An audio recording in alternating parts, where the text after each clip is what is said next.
গাজা পোড়াতে চেয়েছিল যারা রবের হুকুমে পুড়ছে তারা। বলছে যুক্তরাষ্ট্রের কথা। গাজা ধ্বংসের একের পর এক ইসরায়েলকে সহযোগিতা করা যুক্তরাষ্ট্র এখন নিজেরাই পরিণত হয়েছে ধ্বংসস্তূপে। এমনকি গাজা ধ্বংসের এক বছরে ইসরায়েলকে $2200 কোটি সহযোগিতা দেওয়া যুক্তরাষ্ট্র মাত্র একদিনে হারিয়েছে $500 কোটি।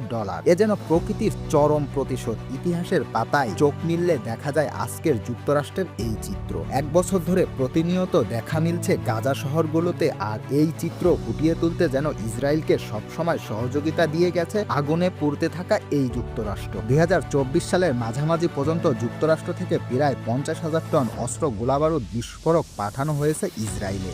গাজার লাখ লাখ মানুষ যখন সব হারিয়ে পথে মানবতার জীবনযাপন করছে, তখনই যুক্তরাষ্ট্রের হাজার হাজার মানুষ ঘর ছাড়া হলো। ফিলিস্তিনি সমর্থকরা বলছে গাজাবাসীর চিৎকার সৃষ্টিকর্তার আরশ পর্যন্ত পৌঁছে গেছে। সৃষ্টিকর্তা ছাড় দেন কিন্তু ছেড়ে দেন না। যুক্তরাষ্ট্র নিজেই যেখানে শয়তানের